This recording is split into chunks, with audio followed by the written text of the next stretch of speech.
Good morning. There it is. You read my lips. It is good to be with you. My name is Ben. I get to serve as the associate pastor here at C2 Church, and I have a question for us. You ready for question time? I'm going to hit you. Here's the question. What do you do when you feel threatened? Cry. Yeah, it's real. Yeah, absolutely. What do you do when you feel threatened? Well, I hear someone? Fight. Yeah, yep. There's actually 3 responses that I thought of, and that was one of them. Retreat, flee, hide. Yeah. Fight, flight, freeze. Anybody a freezer? Yeah. It probably depends on how I'm threatened. I could probably do all 3 of those, depending on what the situation is. I have a mentor. At one time, when I was in high school, was kind of a mentor of mine, and somewhat from a distance. But he was telling me a story one time when he went to. He had been living kind of in the Midwest and moved to Minneapolis for a time. And he was a runner, so he'd go out to run, and he's out running on this trail in Minneapolis. I say trail, it was actually probably, I think it was in town somewhere, so it was a trail and went in town, and he's crossing this bridge that's going over this river, and he's running, and there's this big, like, huge, tall giant of a man walking in the same direction as him in front of him. And he's running along, and he said, Ben, I said, I should have known better. But he said, I forgot to call runner when I went to pass him. And he says, as I got close, and as I came even with this guy, this big linebacker of a human, he said, turn around and just sucker punched him in the stomach. Yeah. The guy was scared. The guy thought he was getting jumped. And his first instinct was, I am not getting jumped today. And so my buddy, he said he's rolling on the floor. And he's like wheezing. He like can't catch his breath. He's like, oh, I'm so sorry. I didn't mean to scare you. But yeah, crazy, right? I don't know if anyone has a similar experience, but always call a runner when you're running because people do crazy things when they're threatened. Yeah, but it's real, isn't it? When we feel threatened, sometimes we do things that we wouldn't normally do. And man, those are tense moments. Speaking of threats, my boys and I are, and actually my wife too, our whole family, it's become a whole family affair. We've been talking about space a lot lately, and just extraterrestrial experiences, like spaceships and astronauts and going out. I know you guys thought I was going in a different direction, didn't you?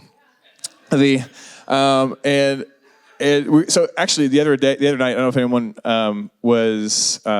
paid much attention to it at all, but we actually streamed like NASA's like stream of like the astronauts coming back from their loop around the moon. Yeah, and we're sitting down, and my boys, like 4 and 2, they were like, it's the most boring live stream you've ever watched in your life, and they are sitting like watching this thing like glued.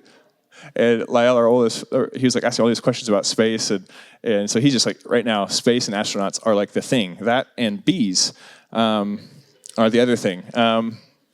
Ever since my sister started like keeping bees, and he saw me go out and like help her one time, he's like, oh, he's all about the bees. He's scared of them, but he's like, there's this like push-pull relationship with the bees in him. He's like, he's very scared of them, and yet also very like intrigued and wants to like know more. And so he's like, anything he sees about bees, he wants to know about bees. And so I was thinking, I was like, the best thing ever would be if NASA could send a bee to space. Lyle would be like in seventh heaven. And so anyway, no, we actually at home, we found this old Amazon box, and we used some old egg cartons, and he has his own beehive at home. He takes care of. Yeah, it's the cutest thing.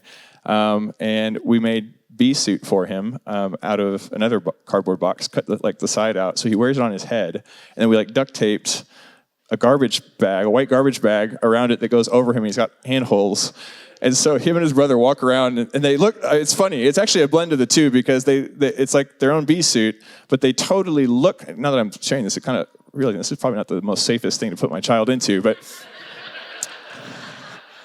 now that I'm sharing it publicly, great. I just made it up.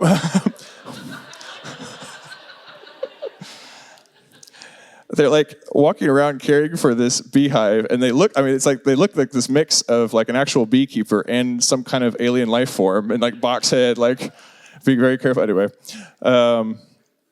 but we've been doing a lot of thinking about, as we think about bees, but mostly space, thinking about gravity and just the incredible like mystery of just this thing that we call gravity, this attraction that mass and like these planetary entities have. Like planets are so dense, they have this gravitational pull, and it's like things actually, like when they come near the atmosphere, they come near to it, there's like this attraction. I know I'm really like, for all of the science people in the room, I'm butchering what gravity is all about, but it's really beautiful. Like everything, you think about the number of things that gravity actually affects and interacts with, like we are hurtling through space. I was just thinking as I was watching the astronauts coming back, like they're having to be careful about their approach and their angle and all these things because we are moving. Like this space rock is moving hurtling through space, like so fast, spinning around the sun, and the sun's gravity is pulling it in, and it's this crazy, crazy thing. And man, like as I ponder the fact that our whole solar system is doing that around the sun, and is spinning like that. And I think about centers of gravity and how important it is to life. I kind of think what our experience of being threatened so much of the time is almost as if we, like a planet, we have this orbit that we're in, and something shifts and affects that field of gravity. And it's like we lose our touch with a center of gravity that has us. You know, you talk about centers of gravity. The Earth as a globe has a center of gravity. It's like for a sphere, for the most part, it's like almost like right in the center of a sphere. For humans, we have a center of gravity too. And so it's roughly in here somewhere. Depending on which way I move, if I move or extend myself, it changes and shifts.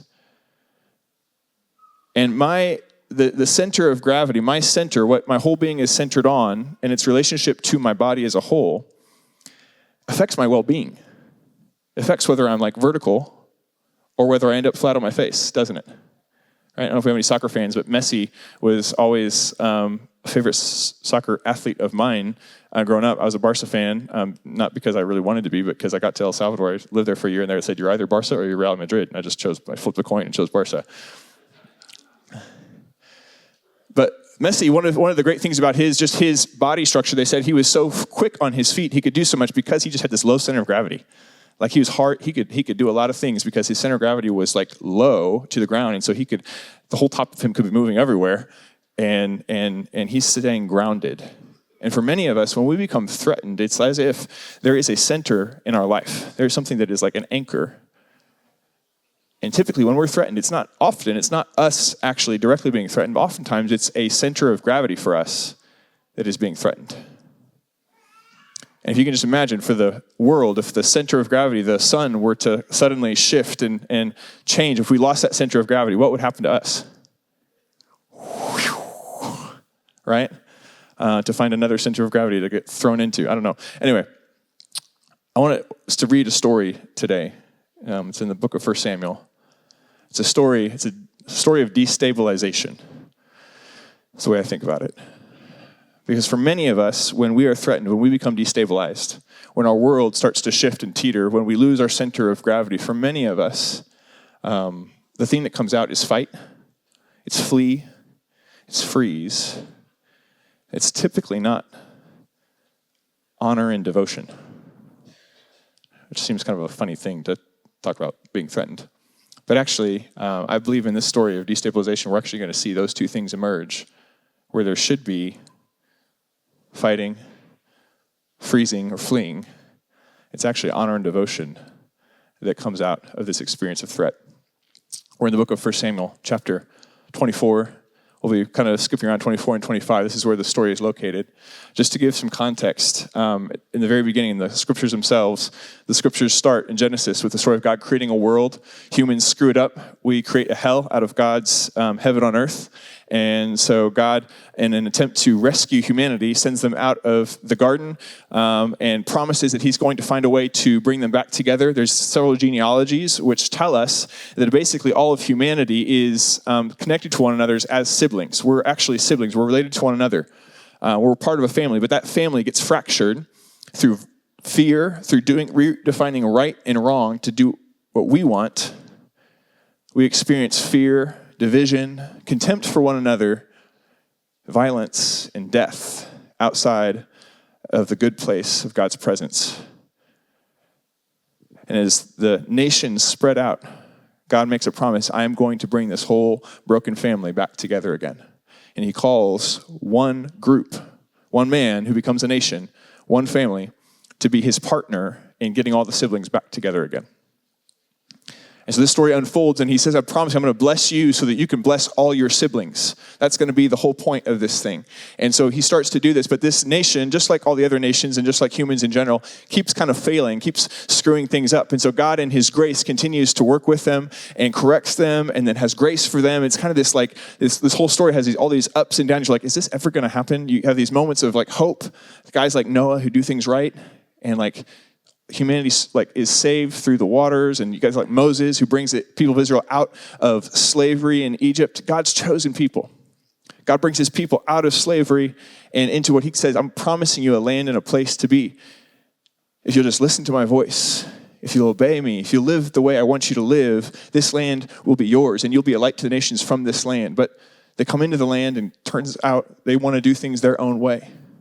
And so chaos ensues, and they're coming out of this period. The whole story is in the book of Judges. This period, it could also be called chieftains. It's this period of kind of anarchy where they were in the promised land, and it's kind of descended into anarchy because every person is kind of doing what they see as good in their own eyes. They're redefining good and evil. It's the same problem as the beginning. And so there's just violence and chaos. And God raises up these chieftains. There's 6 of them mentioned in the book of Judges. He raises up these chieftains, and his spirit comes on them, and they actually deliver the people from this violence and this oppression of their own making, and from the people around them, delivers them, and they have a period of peace. And then the people go back to worshiping other gods and doing what they want to do instead of doing what God had called them to do. And so they experience this oppression once again. The final kind of chieftain to come out of this list of 6 is a man named Samuel. And he's not a priest by lineage, but he grows up in the temple and is a priest in the temple, works in the temple, and becomes this prophet and a chieftain who leads Israel. He's the final, he's the 7th one.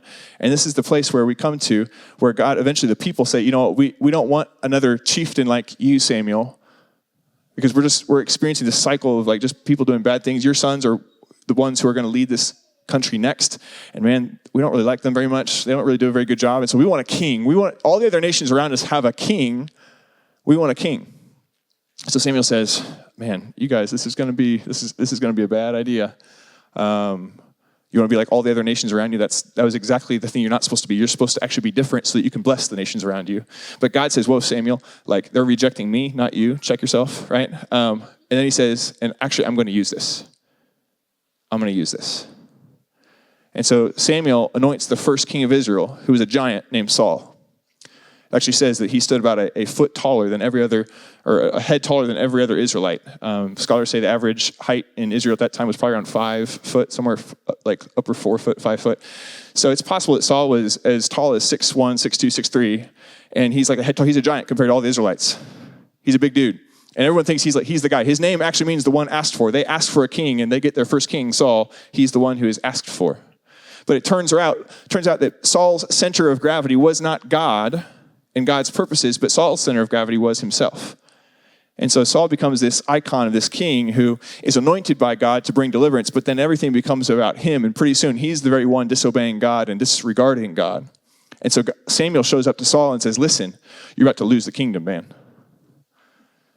See, you're your own little center of gravity here. You know what happens when you become your center of gravity and you think that everything revolves around you? Well, you forget that you're in a solar system where everything revolves around the sun. And you're going to get spin off." And so Samuel has this moment where he says, God is taking the kingdom away from you and giving it to another. And Saul actually reaches out and, like, as he's turning to leave, grabs him by the edge of his cloak and tries to keep him back. He says, "No, come back here."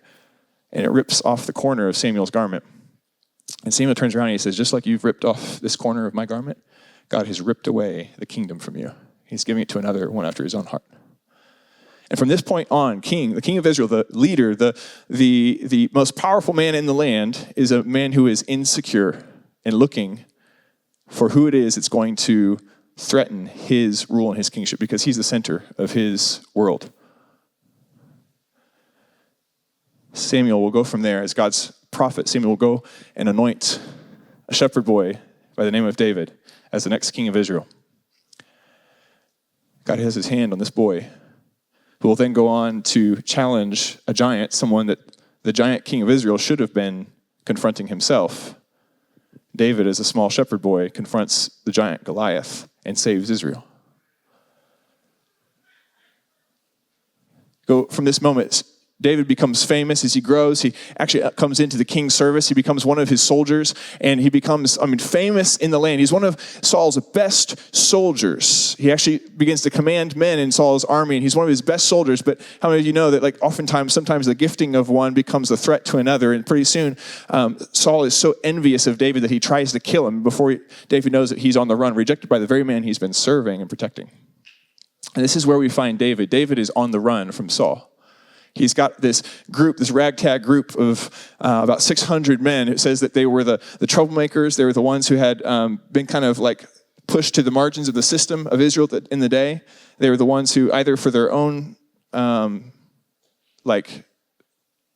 poor decisions or by the poor decisions and by the oppression of others had lost place in a home. And so they find camaraderie with David. David's family is there with him, and he's on the run with this kind of ragtag group of soldiers who are loyal to him, and he's running away from Saul. And this is where the story picks up in chapter 24. Saul is looking for David. There's a manhunt out.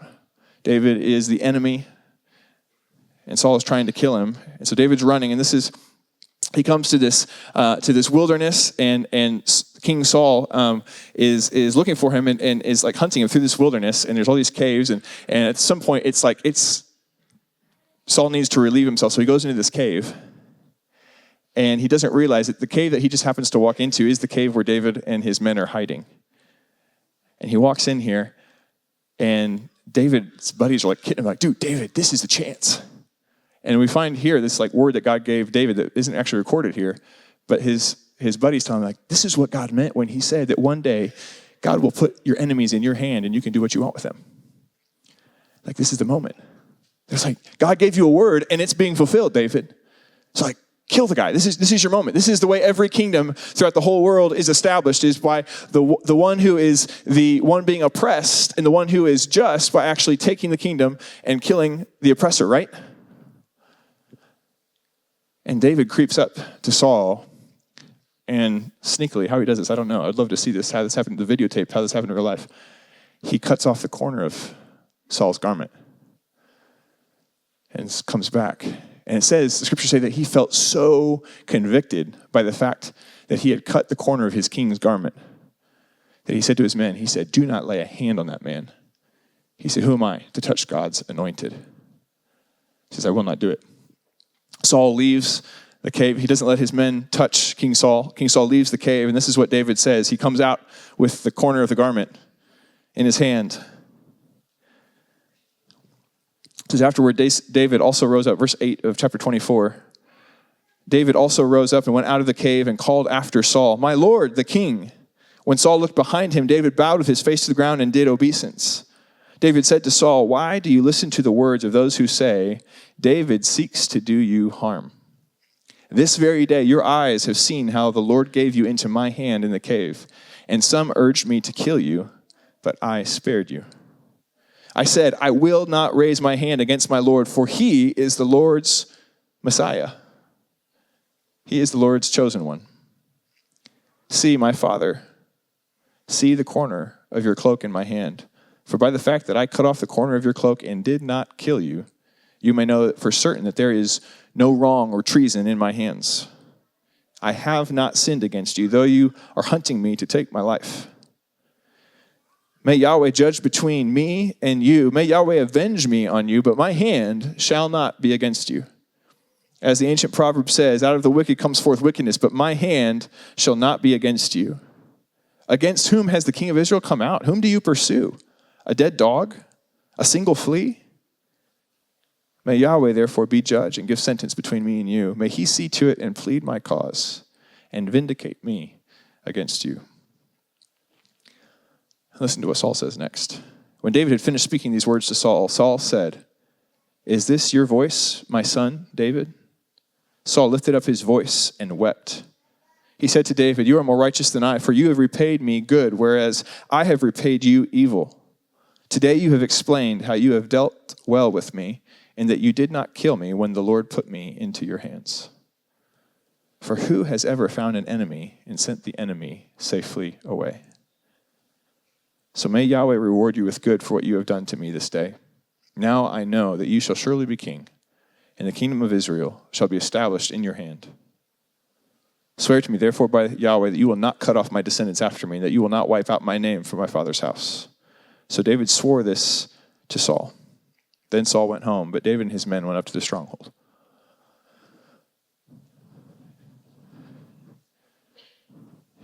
In a moment of destabilization, when David is threatened, miraculously, what comes out of him is not flight. He could have just been quiet, said nothing. It's not fight. He doesn't take Saul's life. He doesn't freeze. What comes out of David in this moment of threat is honor and devotion. See, honor is this way of speaking, maybe the most simplest way of talking about it is actually a way of lifting something up, typically above oneself. It doesn't have to be. But it's an act of lifting something up as important, as respectable, as valuable.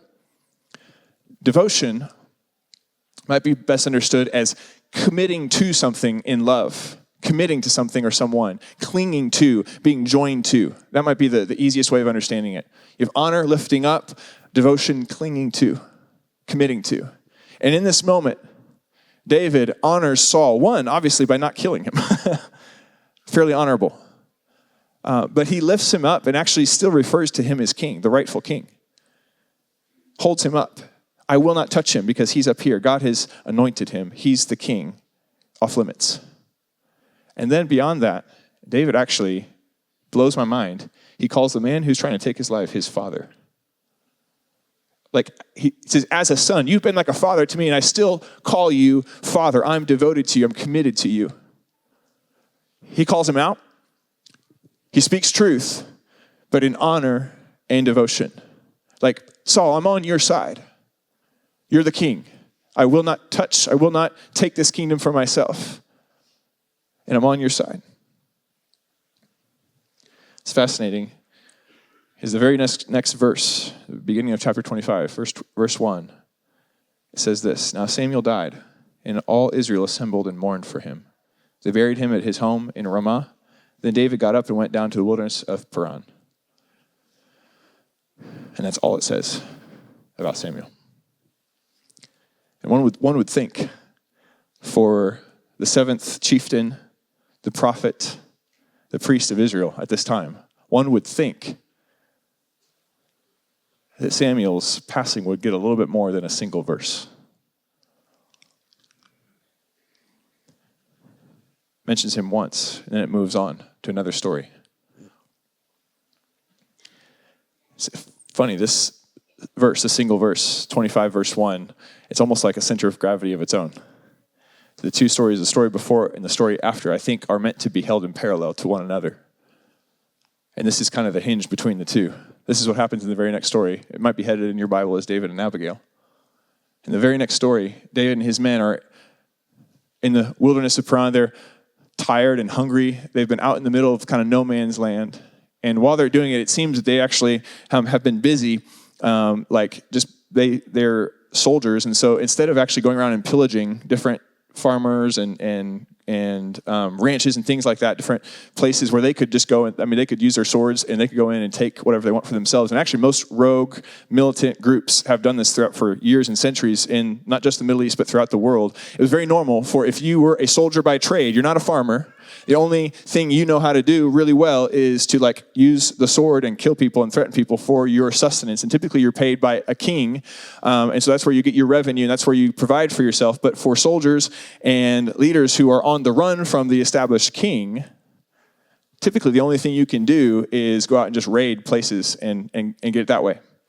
But it seems that David and his men actually kind of have this Robin Hood character to them. They're actually going out and we find out that they actually have been protecting the farmers and the people who've owned land. And they're helping settle disputes between situations with thieves and all these things. And so they're actually they're going out and they're protecting. And they come to this man who's a very rich man. His name is Nabal, his name means fool. He comes to Nabal, and Nabal is rich. He's got all these sheep, and he comes to him at shearing season. He comes to him when there's just a lot, there's abundance. Nabal has a lot to go around. He comes during a feast day. So they're supposed to, according to the Torah and God's law for Israel, you're supposed to welcome the stranger on feast days, and you're supposed to invite them in, and you're supposed to have this big party, and you're supposed to provide for everybody. And so David comes to Nabal expecting generosity, expecting hospitality. That was one of the highest values in the land, was hospitality. How do you treat the stranger? And the crazy thing is his men had been protecting this guy's wealth and his possessions, his sheep, his shepherds, his workers. He had been protecting them. And David actually says, we were like a wall around them, day and by night. We didn't let anything bad happen to all his stuff. And so he comes in and he goes, hey, we're low on supplies. We could really use a bite to eat. Is there anything you could spare for us? And Nabal, his response to David, he says, who's David? He says, a lot of slaves have been running away from their masters lately. How do I know I can trust this David guy? He doesn't mean anything to me. It seems that Nabal probably was aware of the situation between Saul and David. He kind of alludes to it. And there's been a lot of rebellious people nowadays. Today things are pretty tight lately. I don't know if you've noticed the world around us. It's pretty dangerous. Things aren't the way they used to be. So I don't just take anybody off the street and feed them and care for them. He said, no, not doing it. The word comes back to David that Nabal has basically spit on his request. And David is livid. And he says this. He swears by Yahweh. He says, may Yahweh judge me if I leave a single male living in Nabal's household. All his men strap their swords, and they're going to go and execute every male in his household because he insulted David and refused him hospitality. And I don't know about you, but does that not strike you as really strange, considering the story we've just read? Like, you've got this David character in the first story who, Saul's trying to kill him. The king of the land is trying to kill him. And God has already told him that the kingdom belongs to you, David. You're the king now. You're the newly anointed king. But David has this just awareness, this fear of God, this awareness that God, commitment to God. He's centered on God, and it seems that way. And so he says, I'm not going to touch this guy because my life is not my center. The kingdom is not my center. Yahweh is my center, right? That's what it seems. But then the very next story, Samuel the prophet dies. And the very next thing that happens is David is insulted. His honor is insulted by a guy who has very little to do with David. And David's response is, I'm going to kill every man in his house. Which makes me wonder that perhaps the center of gravity of these two stories kind of points to this really strangely suspicious single verse, beginning of chapter 25. Now Samuel the prophet died, and all of Israel mourned for him. Could it be? The Bible doesn't say this. This is just kind of me thinking, but could it be? Samuel is the one who delivered the news of God's anointing to David. He's actually the one who hid David initially when David was running from Saul. Samuel was the one David runs to. He is David's source of wisdom and counsel. He protected David. He was the instrument that God used to call David. And it would seem that almost this Samuel is taken out of the picture, and all of a sudden, the very next stories of David doing what seems to us, based on the story before, is unthinkable.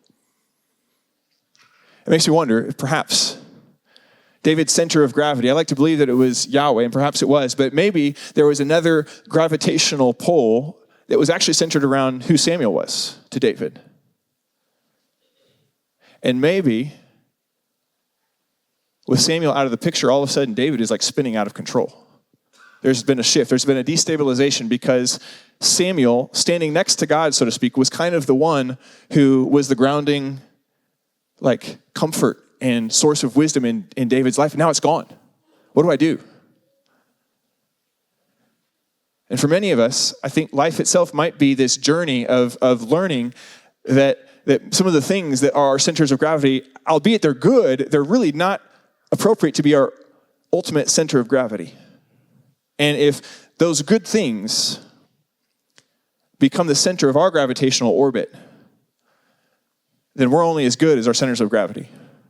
We're only as stable as the things we orbit. And if that thing isn't able to resist the threat, if that thing is susceptible to loss or to death, then so are we. And it would seem to me that perhaps for David, Samuel was such a center of gravity. And so David is about to go and make the biggest mistake of his life. Except, as he's on his way there, this other character shows up. It's Nabal's wife. The woman's coming to save the day. Any ladies in the house attest to that? It's crazy. Abigail actually hears about what happens from a servant. The servant tells her, the servant's like, hey, listen, you'll never believe this, but this guy that was out there with us, who was protecting us, he just needed a bite to eat, and your husband basically told him off. And you know that no one can talk to this guy. This guy is like, he's like, you've experienced this, right? Abigail, yeah, I know, right? Yeah. So he's a fool. He's a fool, and his name means fool, and that's the way it is.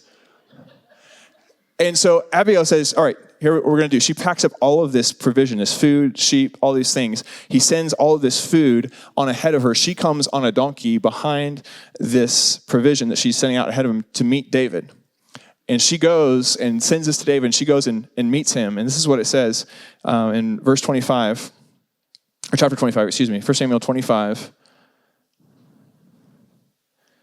Let's start in verse 23. It says this: when Abigail saw David, she hurried and dismounted from the donkey and fell before David on her face, bowing to the ground. She fell at his feet and said, upon me alone, my Lord, be the guilt. Please let your servant speak in your ears and hear the words of your servant. My Lord, do not take seriously this ill-natured fellow, Nabal. For as his name is, so is he. Nabal is his name, and folly is with him. But I, your servant, did not see the young men of my Lord whom you sent. Now then, my Lord, as Yahweh lives and as you yourself live, since Yahweh has restrained you from the blood guilt and from taking vengeance with your own hand, now let your enemies and those who seek to do evil to my Lord be like Nabal. And now let this present that your servant has brought to my Lord be given to the young men who follow my Lord. Please forgive the trespass of your servant, for Yahweh will certainly make my Lord a surer house, because the Lord is fighting the battles of Yahweh, and evil shall not be found in you so long as you live. If anyone should rise up to pursue you and to seek your life, the life of my Lord shall be bound in the bundle of the living, under the care of Yahweh your God. But the lives of your enemies he shall sling out as from the hollow of a sling. Hear what she's doing?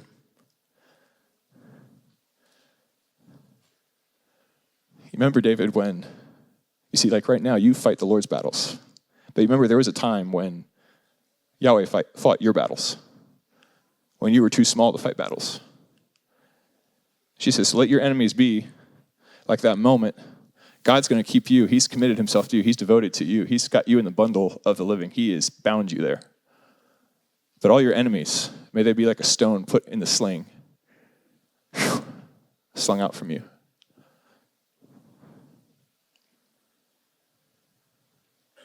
When Yahweh has done to my Lord according to all the good that he has spoken concerning you and has appointed you prince over Israel, my Lord shall have no cause of grief or pangs of conscience for having shed blood without cause or for having saved himself. And when Yahweh has dealt with my Lord, then remember your servant. This is what David responds to her and says, blessed be Yahweh, the God of Israel, who sent you to meet me today. Blessed be your good sense, and blessed be you who kept me today from blood guilt and from avenging myself by my own hand. For as surely as Yahweh, the God of Israel, lives, who has restrained me from hurting you, unless you had hurried and come to meet me, truly by morning there would not have been left in Nabal so much as one male. Then David received from her hand what she had brought him, and he said to her, go up to your house in peace. I have heeded your voice, and I have granted your petition.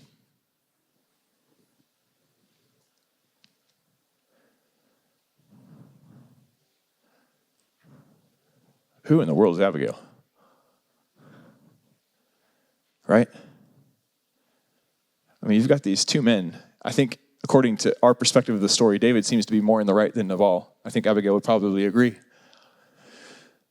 And yet, Abigail comes to David knowing that David's about to do something he's going to regret. She comes to him and she actually says, let the punishment for him be on me. Did you see that? She puts herself in the place of the fool first. That's the first thing she does. She steps in between the guy who's right and the foolish guy who's wrong. And she steps and puts herself in place of the fool. And so we might assume that she's just trying to protect her husband. Maybe we've seen this story play out before. Maybe she's just trying to protect her husband. She doesn't want to die. Man, this has happened over and over again in history where warfare happens, all the men are killed, and oftentimes the women are used and abused. And so maybe she's just thinking about herself. Maybe she prefers the fool she knows to the killer she doesn't. Maybe it's just selfish. Except that she steps out and says, no, actually, David, this is not right for you. Did you hear her reasoning? She says, let it come on me. And then she's actually saying, David, don't do this thing. You actually, I see potential in you. You're going somewhere. God is doing something in you. She's not arguing from her own self-protectiveness, but she's actually leaning into what God is doing for David in his future. So maybe she's just recognizing who the winner is. Maybe she's just noticing, okay, he is in the right. I see where this is eventually going to go. So forget Nabal. I'm just going to stick with David, right? That'll work out better for me in the long run. Except that she could have done that and hurt her husband. She could have allowed David to go in and taken care of that, and that would have been the end of that story really fast. If she's trying to flee from Nabal, she could have just said, hey, David, I know where he sleeps. Right? I slipped something in his drink on your way here, and you'll go find him, right? This crazy moment when Abigail's world is destabilized and threatened, somehow there is honor and devotion for both people involved. Did you notice that? She protects Nabal by putting her life between David and him, and then she honors David and says, no, you don't understand. David, I'm so glad you're here. God is going to give you victory, and this is going to be amazing. I cannot let you do this because it's going to ruin everything. What foresight? What kind of a response is this? Abigail becomes the one who, in this moment of destabilization, in this moment of threat, what comes out of Abigail is devotion to her husband, protecting his life, and devotion to the future king of Israel by keeping his hands clean. There's honor for her husband, even though she says, yeah, he's an idiot. She's like, David, you know that, I know that, okay, out of the way. But she still holds him up, his life, as being higher than hers. When she put her life in his place, she honored him and was devoted to him. It reminds me of another person entered history and had an opportunity to take sides, came into a moment of destabilization, and had an opportunity to declare who was right and who was wrong, and to be on the side of the ones that were right. But Jesus, when he came, when he was threatened, when everything was destabilized, he was so centered on the only one that mattered. His center of gravity was not on people. Scripture says that he didn't trust them. He didn't put his center of gravity in them because he knew their hearts. He knew what was in everyone. I'm not about to orbit that, he said. He was centered on the one, Yahweh. He honored Yahweh first and foremost. Yahweh to be lifted high. He devoted himself to Yahweh. He bound himself to Yahweh. The Father and I are one. And because he did that, when destabilization came, what could come out of him was not fight, was not flight, even though he felt those feelings, was not freeze. But what came out of Jesus in the moment when the pressure was on, when the threat had arrived, what came out of Jesus was honor for God and honor for everyone. What came out of Jesus was devotion to God, and because of that, devotion to the human race. And I think what Abigail exemplifies for us in this story is she's actually the one who she's not devoted to David or devoted to Nabal. You can tell it by the words she speaks over and over again. She is devoted to Yahweh. Her center of gravity is Yahweh. She orbits Yahweh and Yahweh alone. Like she stands up for him. She focuses on him. And because of that, in that moment of destabilization, what could come out? It was honor and devotion for both people involved. For the one who was right and the one who was a fool, there was honor and devotion.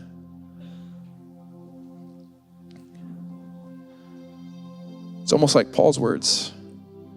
He writes to a church in Rome and he says, chapter 12, verse 9, he says, let love be genuine. Hate what is evil. Hold fast to what is good. And sometimes we think that in order to hate what is evil and to love what is good, to devote ourselves to what's good, it means that we have to have, like, some people are worthy of honor and devotion and other people are worthy of contempt and division from. Right? That's the way we think.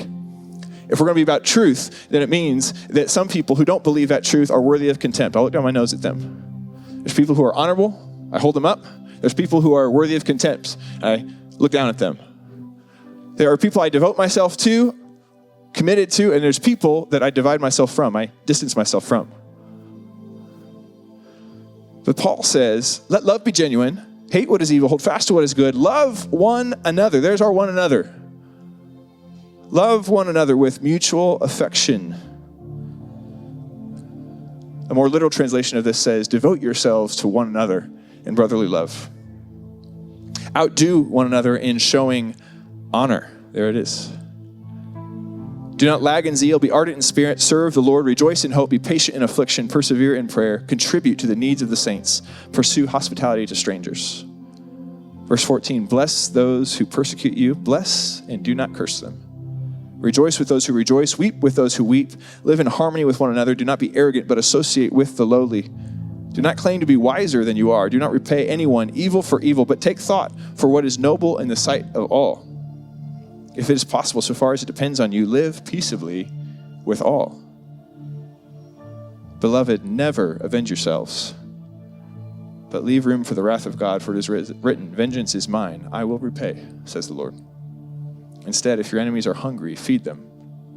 If they are thirsty, give them something to drink, for by doing this you will heap burning coals on their heads. Do not be overcome by evil, but overcome evil with good.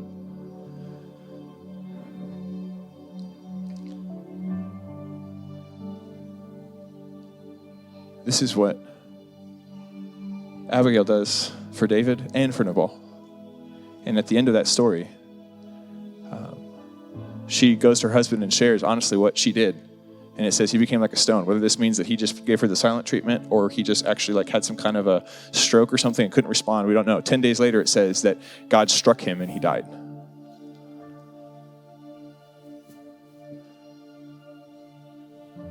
There's a lesson for David here, that if he would make his center of gravity Yahweh and Yahweh alone, God would continue to fight his battles for him. He did not need to raise his hand against another. And Abigail is kind of this crazy person in the middle of the story. It's actually not random. There's a theme of this throughout the whole story from the beginning of women being God's salvation to a man. It's funny, David sends men for Abigail after Nabal dies and actually takes her as his wife. And this is Abigail's response. This is what it says. She says, I am a slave to wash the feet of my master. She says yes. Weird way to say yes, I know, but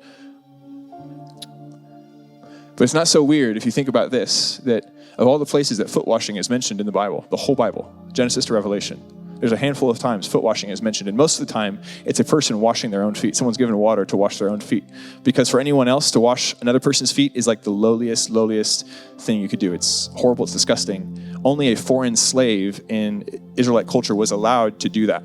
No Israelite was allowed to be made to wash someone's feet. If you had an Israelite slave, they were not allowed to wash your feet. They could sue you for you making them wash their feet, or wash your feet.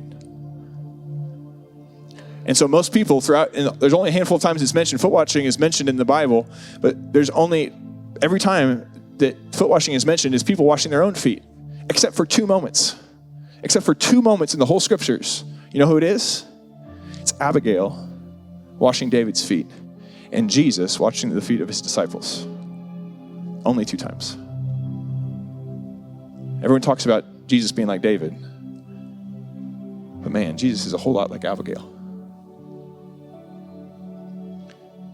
When he's threatened, out of him comes honor and devotion.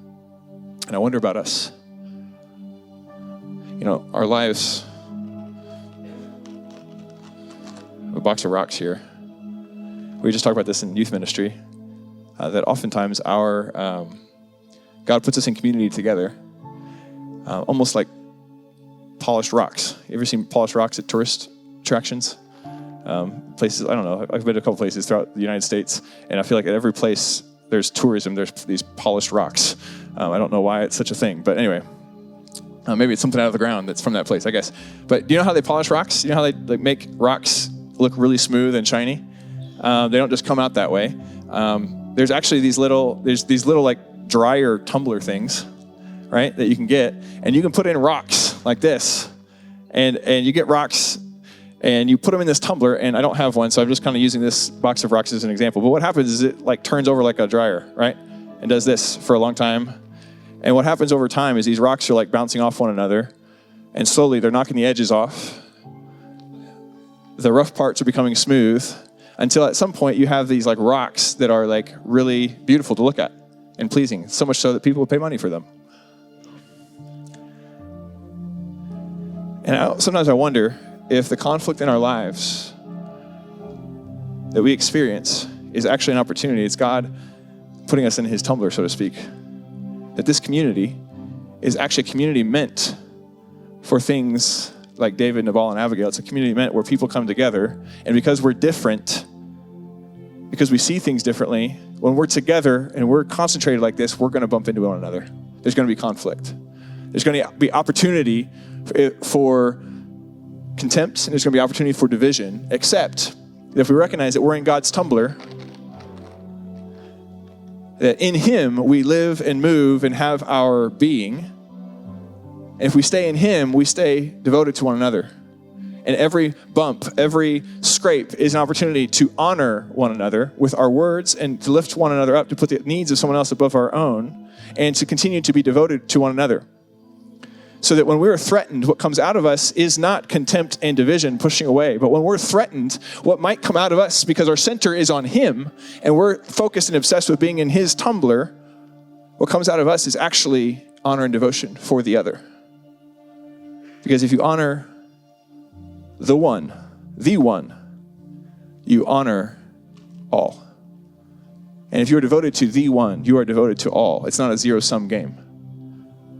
And Abigail lived that out. Jesus lived that out. He invites us. Paul invites us to do the same, to live that out, to bless and to not curse, and to stick this thing out, to stay in the tumbler.